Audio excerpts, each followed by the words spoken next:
खून की प्यास पार्ट 2। और उसके बाद वो जंगल एक बार फिर से सुमन की चीखों से गूंज उठा।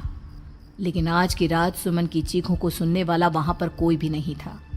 अगर वहां पर कोई मौजूद था तो बस हरिया, जो कि अब एक भेड़िए में बदल चुका था। सुमन के बालों को पकड़कर घसीटते हुए वो जंगल के बीचों बीच एक जगह पर ले जा रहा था। अगली सुबह गांव में। अरे भाई, पता नहीं क्या बात है, अपने गांव का हरिया किसान और उसकी पत्नी सुमन दोनों गायब हैं। दोनों का कोई अता पता नहीं। अरे कैसी बातें कर रहे हो भाई, ये कब हुआ है? अरे पूरे गांव में खबर फैली पड़ी है। कल रात को दोनों खेत की तरफ जा रहे थे, लेकिन लौटकर आए ही नहीं। तो हो सकता है अपने खेत पर होंगे। पूरा गांव ढूंढ कर आया है भाई। जानते हो क्या मिला वहां पर? क्या हुआ भाई? क्या मिला? बताओ हमें, क्या मिला? अरे हरिया की पत्नी सुमन के कपड़े पड़े हुए थे। शरीर का एक एक कपड़ा फटा हुआ झोपड़ी के बाहर पड़ा था, लेकिन दोनों पति पत्नी का कोई पता ठिकाना नहीं था। अरे भाई, लेकिन उसका जो दोस्त है ना रामू किसान, उससे पता करके आते हैं ना। अब तक तो दोनों साथ ही खेत पर जाया करते थे। हाँ, हमें उसके घर जाना चाहिए भाई। चलो चलो वहाँ चलते हैं, चलो।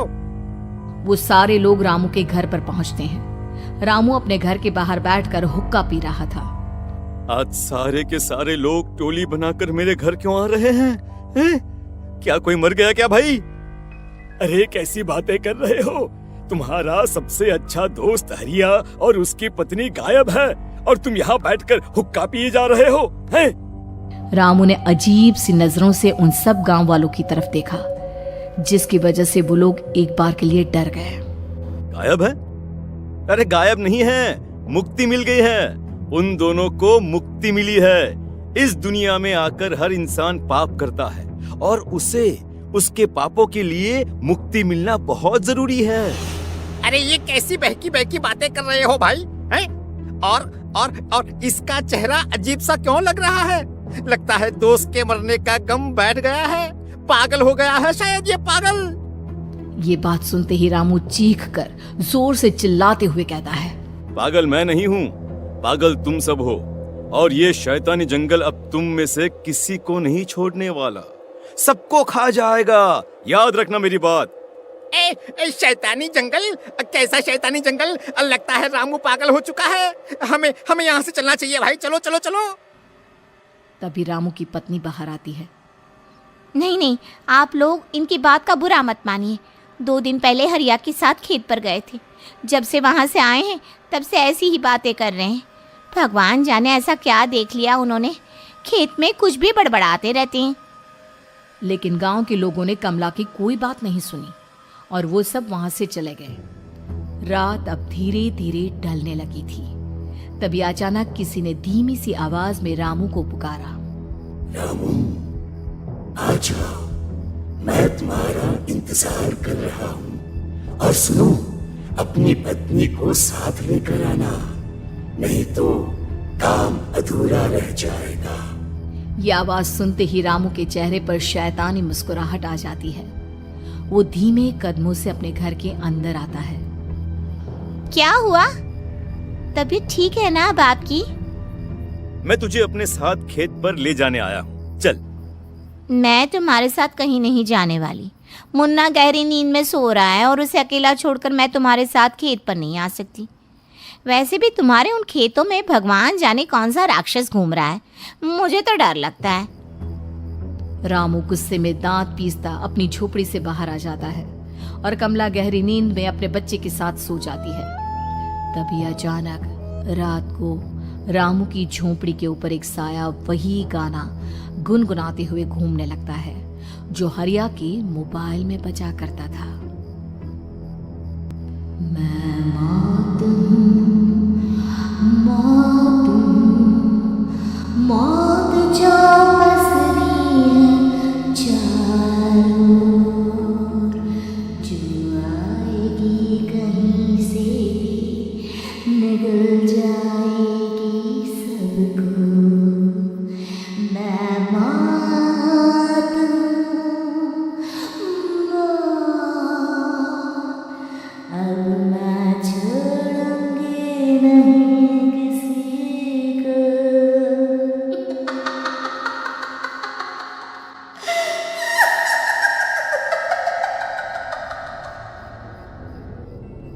ये आवाज सुनकर रामू की पत्नी कमला की आंख खुलती है और वो देखती है कि उसका मुन्ना अपनी जगह से गायब था। कमला चीखते हुए बाहर दौड़ कर आती है। वहां पर उसने देखा कि रामू ने अपने बच्चे को झोपड़ी के बाहर एक पेड़ से उल्टा लटकाया हुआ था और उसका बच्चा चीख चीख कर रो रहा था। वहीं दूसरी तरफ एक साया बच्चे के ठीक नीचे आग जलाकर उसके चारों तरफ हैवानों की तरफ नाच रहा था। छोड़ दो मेरे बच्चे को। अरे क्या कर रहे हो तुम? शर्म नहीं आती तुम्हें अपने ही बच्चे को इस तरह मौत के हवाले करते हुए? अपना बच्चा? किसने कहा ये मेरा बच्चा है? अरे ये तो उस रामू की औलाद है, इस गांव के किसान रामू की, और मेरी दुश्मनी इस गांव के हर इंसान के साथ है। क्या कैसी बात कर रहे हो तुम? और ये औरत कौन है? ये मेरे बच्चे को खा जाएगी।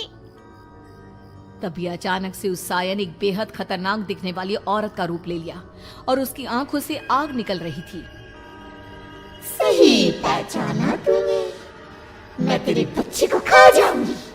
अगर तू अपनी इस हैवान पति रामू के साथ जंगल नहीं आई तो मैं तेरे बच्चे को खा जाऊंगी।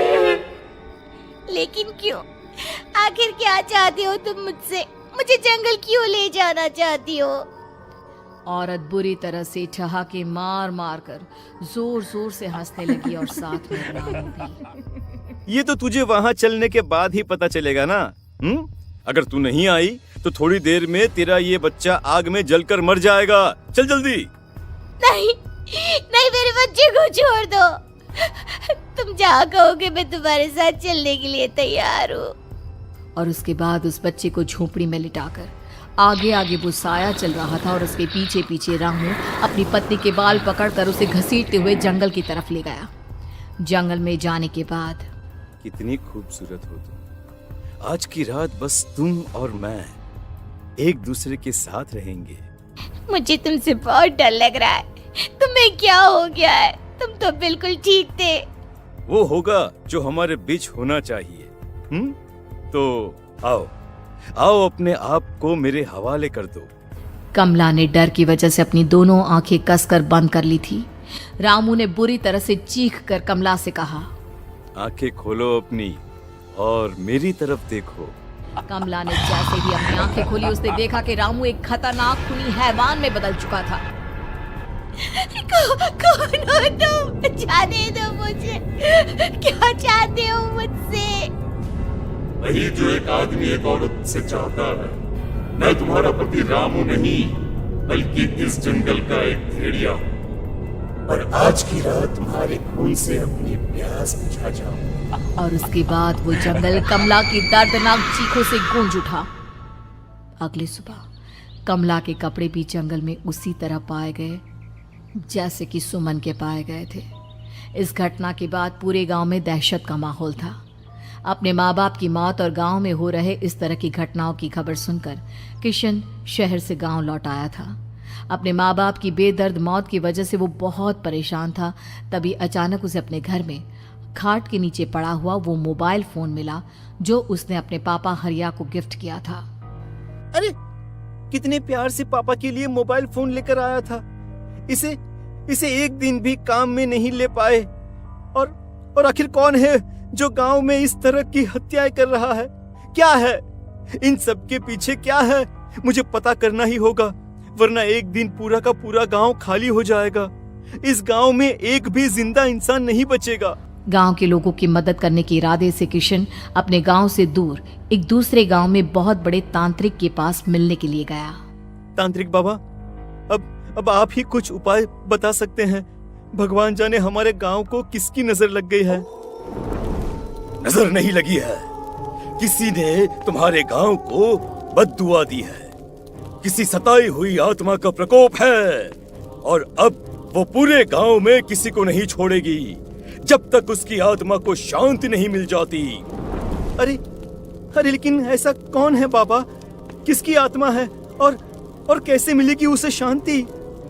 मौत है मौत, कहीं से भी आएगी और सबको निगल जाएगी। इससे बचने का सिर्फ एक ही उपाय है, लेकिन उस उपाय को करना आसान नहीं होगा। जो भी उस उपाय को करने की कोशिश करेगा उसकी जान जा सकती है। भले ही मेरी जान चली जाए, लेकिन मैं अपने गांव के लोगों की जान बचाने की पूरी कोशिश करूंगा बाबा। तो ठीक है, फिर अगली अमावस की रात जैसा मैं कहता हूँ वैसा ही करना। अमावस की रात तांत्रिक के बताए अनुसार किशन अपने साथ केरोसिन लेकर जंगल की तरफ चल पड़ा। उसके हाथ में देवी के मंदिर का सिंदूर भी था। किशन जंगल के बीचों बीच पहुंचा। ये देखकर उसकी आंखें फटी की फटी रह गई। वहां एक उबलते पानी का तालाब था और कई लोगों की लाश लटक रही थी। किशन के माँ बाप की लाश भी वहीं थी। माँ, बापू, क्या हो गया? ये क्या हो गया? तभी वहां पर एक औरत और आदमी आते हैं। उन्हें देखकर किशन चौंक जाता है। गोपाल काका, आपकी तो 5 साल पहले मौत हो गई थी। और निर्मला काकी, आप?